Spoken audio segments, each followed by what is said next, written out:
Ah, Muli tayong magbibigay ng mensahe mula sa Espiritu ng Diyos at sa mga panukala ng Diyos, mga propesiya at mga ilang mga prophetic na mangyayari sa kasalukuyan. At sa kagandahan ng loob ng Panginoon, ng mga nakaraang buwan, may mga mensahe o propesiya na napangitain na pinagkaloob sa ating Panginoon. At muli tayo ay nandito upang magbigay ng mga mensaheng pangkaligtasan. Ito po ang iyong podcast, Mensaheng Kaligtasan, Kristo Jesus. Yan po ay makikita nyo sa FB. Yung mga mensahe na aming mga nabituan sa iba't ibang lugar ay nandyan po makikita. Yan, sa podcast na yan.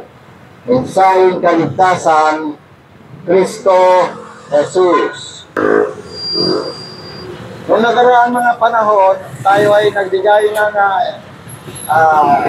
pinakitaan ng Panginoon ng mga pangitain sa lugar na to mismo. Pinakitaan tayo ng Diyos sa lugar na to mismo ng pangitain. Ano yung pangitain ngayon? Una, magkakaroon ng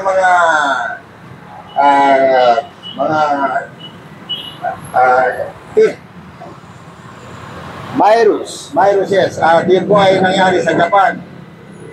Yung mga Lyme disease na human transferable virus. At sumunod, nagkaroon tayo mensahe ng malagim na pangitain na pangyayari sa Negros. So ngayon, sinundan yun ng propesiya na maglilindol sa Cebu. Ayan, harap-harapan, sinasabi ko. Dapat nakita ko pangitain. Dito mismo, nakakita ko ng San City at nakarinig ako ng maliit na boses, lindol. At pagtikot kong ganyan dyan, nakita ko naman ang numero, number 3. Ayan, nagbalik-balik ang lindol sa Cebu. So, yun lang po ang maraming mensahe, pero yun po ay mga prophetic. Kasi minsan, ang mga tao, kailangan makarinig, makakita ng himala, mga propesiya, para maniwala sa Diyos na buhay. Hindi naman masama, talagang gano'n. Kailangan mapatunayan ka na pinapangaral mo Diyos, buhay. Ayan. Sino pa pinapangaral natin? Walang iba kundi si Jesus Christ. Asan ba si Jesus Christ? Ang tanong. Dahil alam ko naman na tayo ay marami sa atin, naniniwala naman kay Jesus Christ.